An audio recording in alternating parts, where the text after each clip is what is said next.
Boozed and Confused is a comedy and weird topic podcast. Adult language may be used, probably by me. While our episode topics may be educational in nature, we are not responsible if your children start dropping the F-bomb to their kindergarten class. Listener discretion is advised.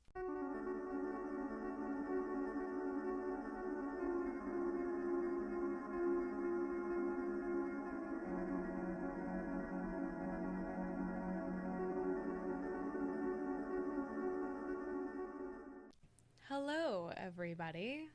Hi, I am Carolanne, this is Matt. and welcome back to another episode of Boozed and Confused. Not just any episode. It's not just any episode, it's our anniversary of the podcast. I think technically we should actually push it back a few weeks, a few episodes, because, we missed a few. Yeah. Therefore, we're not at like episode 56 or whatever. No, number. we're close though. No, we're not. We're pretty close. No. Do you even know what episode we're at? No.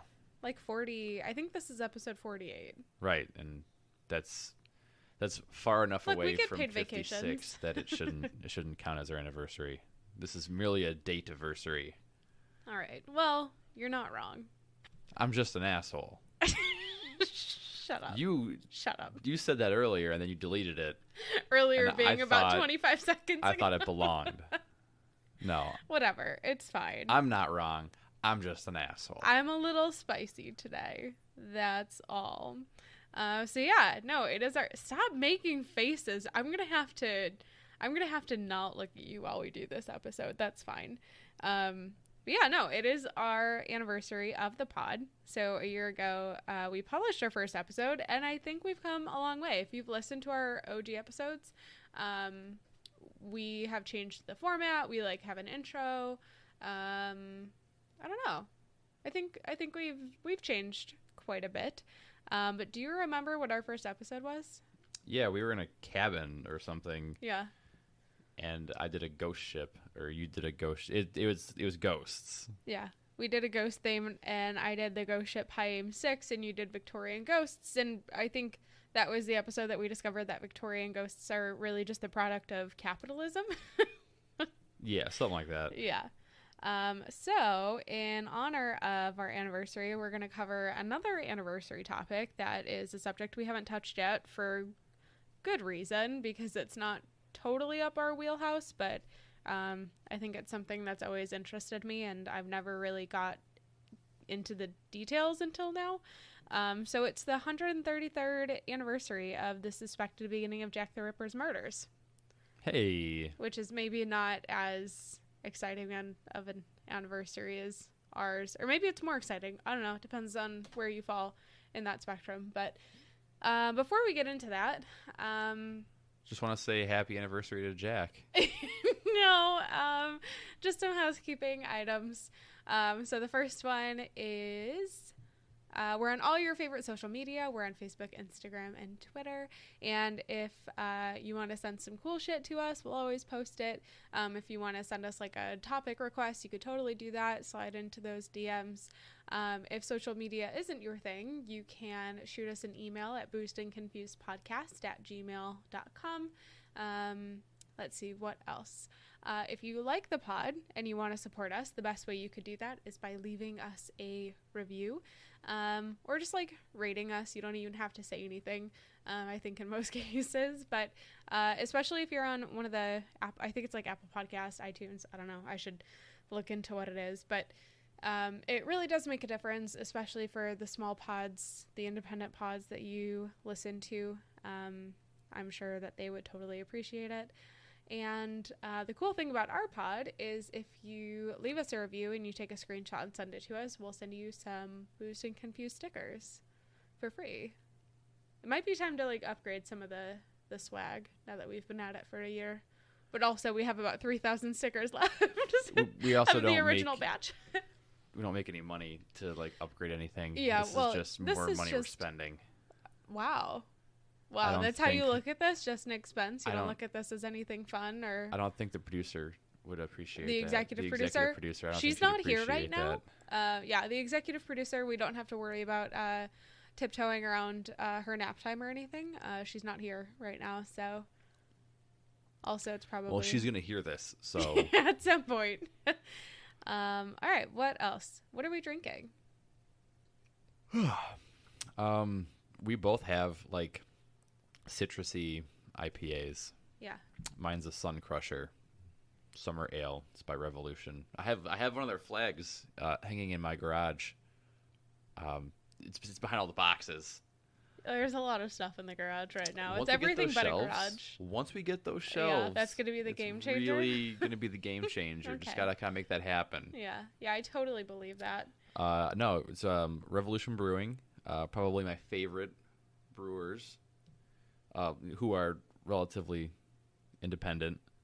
I think there's the independent picture on it somewhere. Maybe not. Nah, they're cool. They're indie.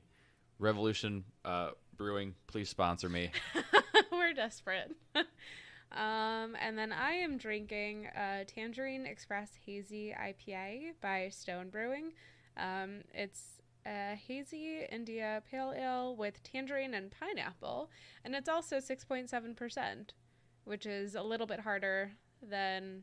I mean, it's like nothing, but you got to remember I didn't drink for a long time, so those hops hit hard these days, but that's fine. Yeah, usually I'm the one drinking the heavier stuff, and here we are. I need it today. Flipping. I need it today. Yes, you do. But you know what? You know who has to deal with it? Is it you? It's me. Oh, God. For a glimpse in behind the scenes, I won't get into all the details, but... We've spent 2 months living with a baby, and my wife has been watching primarily HGTV. With a lot of trash TV mixed in. We don't talk about that. So... And she decided that it's time to repaint the first floor. Yeah, and it was a good choice, wasn't it? Yeah. Until today.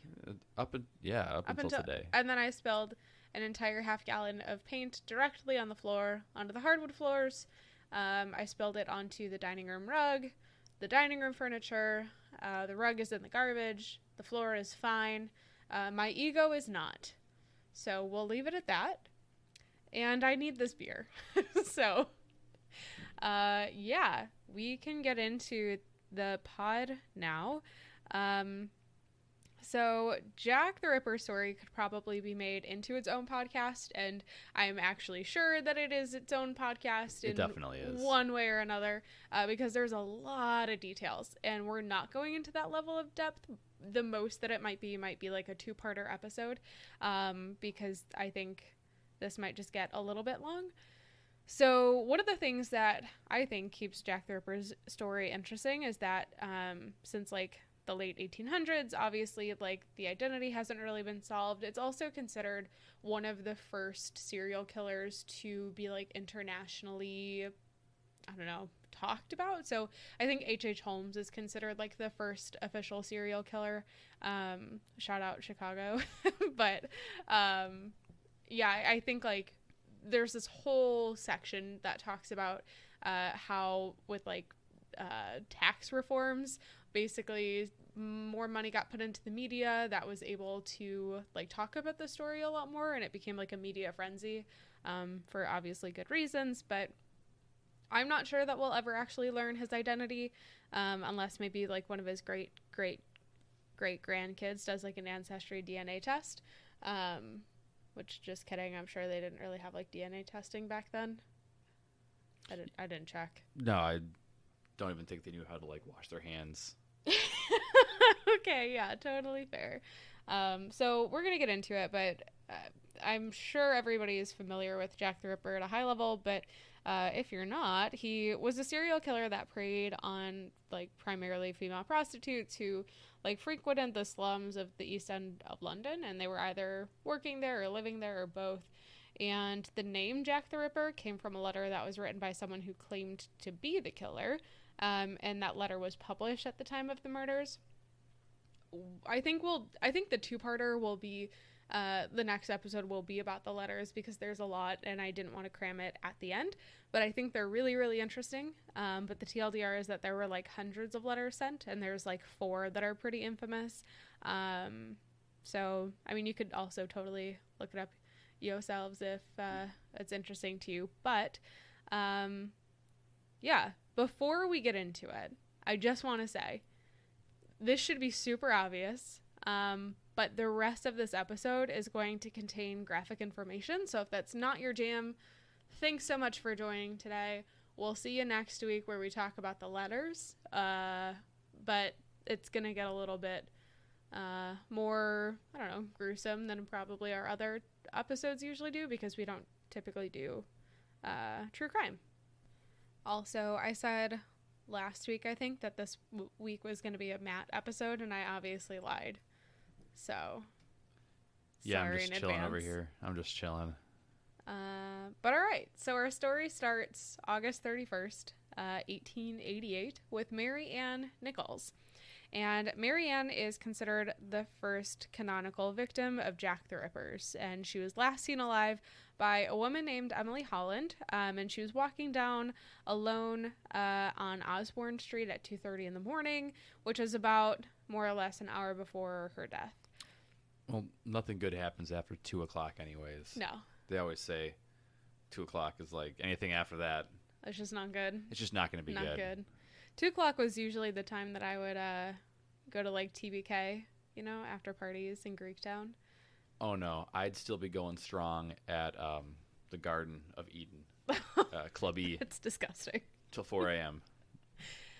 So Holland notes that Nichols was drunk and, you know, said she didn't really seem concerned about like needing to earn money for her bed that night. So Holland and Nichols shared a bed in the same lodge, if you will. And so, you know, Holland tried to convince Nichols to go back to the lodge with her, and she would not. So fast forward a little bit, it's around 3:40 in the morning, and Charles Allen Cross comes across what he thinks is this like tarp on the ground in front of like a gated stable entrance in Bucks Row in Whitechapel. And so he gets a little bit closer, and to his complete surprise, it's not a tarp, it's a woman's body. And so she's on her back, her eyes are like open, legs are straight, skirts above her knees, and her left hand is like touching the gate of the entrance. Is this why you were telling me that the word tarp is short for something? So as I was doing this research, there was a word that I've never seen before, like tarpule or something like that. I was like, what the hell is that? And then I Googled it, and it was just tarp. So tarp is short for A longer word another that word, means yeah. tarp. Yeah. So I learned something today. I learned a lot of things today, but that one was interesting. So, another man comes by. His name is Robert Paul, and he's passing by, and Cross calls him over as he's like examining the body. So they're both examining the body at this point, and Cross says her face is still warm, but her hands were cold. And Cross says, well, she's dead. And Paul says, I think she's unconscious. So they find a police officer, they let him know, and then they just fucking go to work afterwards. Well, yeah, of course. What? Of course. And also, the whole, like, not knowing if someone's dead or not, that was, like, actually a problem. Yeah. Long time ago. You'd find people, like, dead at a bar, but they were just really, really drunk. And then they'd bury them, and then they'd, like, hear screaming, or they'd I don't know why they would, but they'd pull the body back up, and there'd be like scratch marks in there, and they'd be like, oh, they weren't dead, which is why they had that little bell. Yeah. Well, I mean, I think what I was reading indicated that they had assumed that she was potentially just like super intoxicated. But yeah, no, okay. So pretty much from here, there's like a chain of people that get involved after this, and it comes to this surgeon named Dr. Llewellyn, who gets there around 4 o'clock in the morning and observes 2 deep knife wounds to her throat. Pretty quickly is like, yep, she's dead. But because her body and legs were still warm, she had only been dead for about 30 minutes, he said. So he also goes home after this, which I guess like maybe that's part of his job and it's a little bit more normal. But can you imagine going into the office and being like, you guys will never fucking believe what I just saw? Because I don't think that that was like super common back in the day. I can't really imagine that like London was littered with bodies all over the place to where it was just like normal place, but commonplace. There we go. That's what I'm looking for. I don't know if I don't know. I mean, personally, I think if I saw a dead body, I would be able to, if there were like 3 to 5 bodies in a line in front of me, and one was dead, or all were dead but one, I'd be able to figure out Which one? who was alive and dead. Yeah. I think I've picked up enough stuff. I feel like I've seen enough episodes of like CSI, Law and Order, that like I could probably, well, to be fair, they didn't have those back in the day. So. Right. Yeah. I don't know. Just weird to me. So they move her body back to the old Montague Street mortuary around 5:20, and then Dr. Llewellyn is called back by this inspector after they find abdominal wounds. And so Dr. Llewellyn finds both sides of her face had been bruised by a fist or the pressure of a thumb before her throat wounds were inflicted. Her throat wounds both reached to the back of her vertebral column. I know what that is. Her vagina had been stabbed twice. Her abdomen was mutilated with one deep, jagged wound. Her bowels were protruding through the wounds. All cuts to her body were deemed to have been made with the same knife, and maybe a cord cutter or a shoemaker's knife. So, like, obviously pretty fucking brutal. So she's not just unconscious? No, I don't think she just had too much to drink. I think she was pretty dead. And the worst part, no spoilers, I guess, for the rest of the episode, but the worst part is, like, this is one of the least gruesome murders from the 5 that we'll be talking about. I mean, honestly, like, I knew about Jack the Ripper, but I had no idea the details of all of the murders, and it's just disturbing and horrifying. So from all of this, the doctor makes a comment that there's just like so little blood at the crime scene for what is such a brutal murder, and he said that her death was probably instantaneous and that the abdominal injuries were post-mortem. Also important to note, some foreshadowing, no organs were taken. So that would have been common because the scientists were trying to figure out how stuff worked. Is that not a thing? Like the people who would steal the bodies from the graves in this era? Oh, maybe. Yes. Maybe that's another pod episode. The Body Snatchers. Yeah, that could be. We'll write that down. Not like the movie The Body Snatchers, but like people would get paid to steal like freshly dead corpses, and they'd give them to a scientist who would then do like cuts and have other scientists like study. Interesting. Yeah. Yeah, I guess science isn't always ethical. No. So a week later comes by, and it's September 8th, 1888, and Annie Chapman's body is found just before 6 a.m. near the steps to the doorway of the backyard of 29 Hanbury Street. And her body is discovered by a man named John Davis, who's like an elderly resident at 29 Hanbury Street. Did he think she was unconscious and just went to work? There was... oh, she's probably fine. She'll wake up. So she's the second victim, and it's worth noting that around 5 a.m., there's another man who's the son of a resident of the building. The son is named John Richardson. So he's outside at 5 a.m., and he doesn't see anything wrong. So between 5 a.m. and just before 6 a.m., obviously Annie Chapman is murdered and becomes the second victim of Jack the Ripper's. And so there's this man named Albert Kadash who lives at 27 Hanbury Street. He's outside sometime around 5:15 and hears a woman say no before hearing the sound of something or someone falling against the fence that divides the backyards. And he didn't go to check it out. He just went back to bed and then told police about it later. As an adult who is woken up pretty consistently around this time, I can understand going back to sleep. Yeah. Because it's the first thing I want to do is when I wake up at like 4:30 in the morning is I want to go back to sleep. Yeah, the nightmare of waking up early in the morning is looking at your phone and trying to figure out if it's worth just like staying up at that point or... Yeah. Oh, no. There's no option to go back to sleep by that point. Yeah. You're not wrong. So there's this woman named Elizabeth Long. She reports seeing Chapman around 5:30 in the company of a dark-haired man wearing a brown deer stalker hat and a dark overcoat, and has like a shabby genteel appearance. So I think this is like the first description that we're getting of our potential... A bearded man. Yeah, it's like the first description we're potentially getting of Jack the Ripper. It'd be kind of funny if it was a John Deere tractor hat instead of a deer stalker hat. John Deere. Oh, it's terrible. Tractor. Oh, so according to Elizabeth Long, the man had asked Chapman the question, "Will you?" to which she had replied, "Yes." So similarly to Mary Ann's body, Annie Chapman's throat was severed by 2 deep cuts. Her stomach was entirely cut open, but different from Mary Ann's body, Chapman's had a section of, the stomach placed on her left shoulder, another section of skin and flesh, plus her small intestines, removed and placed above her right shoulder, and an autopsy revealed that her uterus and sections of her bladder and vagina had been removed. So you can see there's like definitely a leap from the first murder to the second. Pretty disturbing.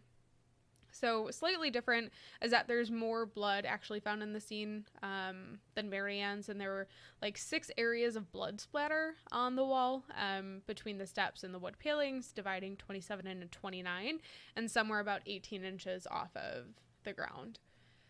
So a few weeks later, towards the end of the month, there are 2 more murders that take place pretty quickly within one another of each other. So on September 30th of 1888, there's Elizabeth Stride and Katherine Eddows, who are both murdered. No. So we'll start with Elizabeth Stride's. So one thing that's kind of interesting is that it's believed that she might not actually be a victim of Jack the Ripper's, only because she had not been mutilated following her murder like the other victims had been. She's connected because of the timing of her death and Katherine Eddows, but her murder was like, less than an hour before Eddows and was within walking distance, but like significantly less gruesome. So we'll get into that a little bit. Stride's body is discovered around 1 a.m. by a man named Louis Dimeschultz, who's passing through on his like 2-wheeled cart with his horse, and the horse like shies to the left abruptly to avoid something in the ground, and Louis, is like trying to investigate, thinks it's just like a pile of garbage, basically. And it's not until he like lights a match to be able to see that he finds that it's actually a body. So he runs into the International Working Men's Educational Club to report it, and then runs to find a policeman. And then he goes to work. Afterwards. Damn. All right. So Stride's body is found. Blood is like flowing from the knife inflicted in her neck. So it's pretty fresh. And her hands were cold, but the other parts of her body were still very warm. And some of the patrons of the club said that they had left between 12:30 and 12:50 and didn't see anything wrong. So remember, her body was found like right around 1 a.m. So there's a man named Dr. Frederick Blackwell. He says that her murderer may have pulled her backwards on the ground by this like neckerchief that she's wearing, before her throat's cut. And she was killed by a single swift slash wound left to right across her neck, which indicates that her murderer had been right-handed. And that's like a pattern that they find, I think, in 4 out of the 5 murders. So we will jump over to Katherine Eddows. So she's found around 1:45 a.m. by a policeman named Edward Watkins. And he says he was in the area around 1:30, didn't see anything wrong. Dr. Frederick Brown arrives at the crime scene just after 2 o'clock in the morning, and he notes the following. So it seems like a lot of these like autopsy notes are coming as like they're doing this in the street where she's found. I guess that would make sense to like not disturb the body, but I don't know, kind of I'm not an expert in that stuff at all. So this part is pretty disturbing. So her clothes were above her abdomen. She had great disfiguration of her face, including a severed nose. Her cheek was slashed. The throat was cut, which is the common denominator. She also had a neckerchief Her intestines were drawn out to a large extent and placed over the right shoulder. Two feet of the intestines were detached and placed between the body and the left arm, which was thought to be by design. Her body was still very warm, was dead within the half hour. There weren't any like visible bruises or blood on the skin of the stomach or thighs that they could see. There's like no spurting of blood on the bricks or pavement around her. There's no blood on the front of her clothes. But it's thought that her death was immediate and that the mutilations were inflicted after death. Also another like common element to these murders. And it's discovered that her left kidney and a major part of her uterus were removed. There's definitely a consistency there. Yeah, absolutely. So Brown says that he believes the murderer had knowledge of the position of the organs in the abdomen and how to remove them. Though this thought is like pretty disputed, kind of depending on who you listen to or talk to. Like some people say, oh, you definitely had to know, the inner workings of the body in order to know like where to cut and what to pull. And then other people are like, it's such a hack job that like you're literally just like, I don't know what a good metaphor is, but like you'd figure it out eventually. Yeah, even if you're slicing into it. Yeah, even a blind squirrel finds a nut. There you go. That's it. That's the metaphor. The last of the 5 victims is Mary Jane Kelly, and her body was discovered on a bed in the room where she lived at 13 Miller's Court at 10:45 in the morning on November 9th, 1888. So there's a little bit of a gap. But I also want to say that this one is probably the worst of the 5. So if you've been slightly disturbed up to this point, maybe just turn the episode off. So her body is discovered when her landlord sent his assistant to collect rent. So Kelly was like 6 weeks behind on payment. And the assistant knocks on the door. There's no answer. He peers into the keyhole, doesn't see anything. There's this like broken window pane that's covered by like clothing or a sheet. And he pushes that aside. He looks through and he sees Kelly's horribly mutilated corpse in bed. And there's like a pool of blood collecting underneath. So it's believed that she was murdered between 3 to 9 hours before the discovery. And her murder is considered the most brutal, believed to be such, because they were in a private room and that the murder had more time without potentially being discovered and fearing being discovered because all of the other murders were in public. So her autopsy took 2.5 hours to complete. The autopsy finds that the extensive mutilations would have taken 2 hours to perform, which a lot of the other cases, it was like 5 minutes. And as they're conducting the autopsy, rigor mortis sets in, which suggested that the death was between 2 o'clock and 8 o'clock in the morning. Some of the things that were noted within the autopsy, the surface of the abdomen and thighs was removed, the abdominal cavity was completely emptied, the breasts were cut off, the arms were mutilated, the face was hacked beyond recognition, her uterus, kidneys, and one breast were found under her head. The other breast was by her right foot. The liver was between her feet. The intestines were by the right side of her body. Her spleen was by the left side of her body. Their flaps were removed, like from the abdomen. Her thighs were on the table. And her nose, cheeks, eyebrows, and ears were all partly removed. This sounds like someone who's really into medical operations and surgery and is hacking apart to maybe learn more about the body, or they wanted to be a surgeon and it just didn't work out. Or I don't know, my mind immediately goes to someone who like preys on vulnerable women and probably have like a power struggle complex within themselves. There's a lot more in her autopsy that's really gruesome that I won't get into, but it's thought that she was killed by the slash to her throat, and then the mutilations were performed afterwards, which I just have to say, for like as horrifying and gruesome as these are, I'm happy that it seems like these women were not like mutilated alive, because I feel like that's a much worse way to go. That's 50,000 times worse. Yeah.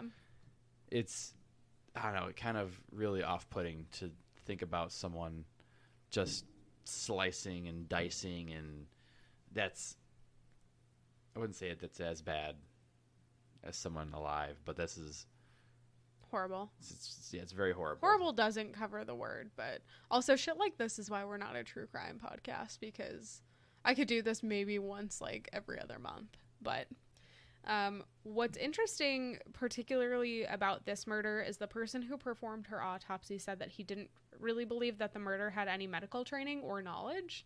So that's kind of like your blind squirrel finds a nut sort of thing. But what is clear is that the murders obviously became much more severe as they continued, with the exception of strides, which may have just been because they were interrupted and he couldn't do more, I guess, than maybe he wanted. So I guess just maybe like recapping the escalation. So Nichols wasn't missing any organs. Chapman's uterus and sections of her bladder and vagina were taken. Eddows had her uterus and left kidney removed, and her face was mutilated. And then Kelly's body was extensively eviscerated, with her face gashed in all directions, the tissue of her neck being severed to the bone, and the heart was the sole body organ just completely missing from the crime scene. Oh. Yeah. So Mary Jane Kelly is considered to be the last victim. There's a lot more murders that happen after these 5 that could potentially be linked, but when you start to read into them, there's a lot of like differences in the postmortems or inconsistencies and like I don't know, the way that they were murdered. So it kind of depends. I guess like the reason that they thought that Mary Jane Kelly's was the last, obviously based on the patterns, was they thought maybe the killer was in jail or left town or died, who knows. But there are a lot more deaths that happen after this that could potentially be linked. But in terms of like these 5 cases, there's an investigation done, a pretty extensive investigation. There's this reward that's offered. There's like more than 2,000 people interviewed. Up to 300 people actually investigated as, suspects. 80 people were detained, and there was a lot of thinking that Jack the Ripper was like a butcher or a slaughterer or a surgeon or a physician because of the mutilations. So because of this, they interviewed like 76 butchers and slaughterers in town, and in like the surrounding area, just to, I guess, get like alibis from all of them, and they were all cleared. There was nothing suspicious about any of them. And so no one was ever found guilty for the heinous murders, which I think is horrifying. Not that person would still be alive today. Right, no, so they're still out there. Yeah, I mean, at that point, I think they were still out there. But I don't really know. I mean, there's a lot of theories, I think, about what happened to Jack the Ripper, and maybe we'll also save that for another episode, but I think this was a lot for today. I think another reason to maybe break the episodes up is there's a lot of mystery behind it. So like the letters are not very gruesome. They're just very interesting, and for someone who's not really into like the gruesome side of this shit, might just want to listen to the letters and not have to listen to all this disgusting stuff before getting to it. So yeah, that's kind of it for today. I guess I'll stop it there because that was a lot of really heavy content for like a half hour straight. But I do want to pick it up next week for the letters to kind of talk about like the mystery behind Jack the Ripper and maybe some of the theories behind who he was or like what happened to him. That sounds great. All I know is seems about 15,000 times easier to commit a crime in the old days than it is now. Yeah. That's for sure. Yeah. I mean, not that I would commit a crime like this. No. At any time? Sure you wouldn't. No, I wouldn't. Yeah, wink. Don't wink at me. Wink. I wouldn't. Sure you wouldn't. No, stop winking. Yeah. The FBI is going to come to the fucking house. Yeah, no, I'm not in danger. Yeah. Chuckles. I'm in danger. Yeah, no, I would never. But I think it was definitely a lot easier back then to kind of get away with this shit than it is now, especially because But you can't even tell someone's dead. Yeah. Okay, oh. Yeah, true. Oh, looks like she had a little too much to drink. No, she's been dead for like 3 hours. Yeah. Oh. Yeah. Well, better get to work. Boss is really on my ass. Yeah, no, I think these days it's a lot easier to kind of track people and see what everybody's up to. But yeah, that's it for today. That was heavy. That was a lot. Usually don't do this kind of stuff, but thought it was interesting for the anniversary, so we'll jump back into it next week. And I guess with the letters. Yeah, with the letters. Nice. Yeah, and we'll do a little 2-parter, maybe 3-parter, probably just 2 parts. Jack the author. Okay, well, that's it. Thanks so much for joining us this week. We'll talk to you next week, and see you later. Okay, bye. Bye.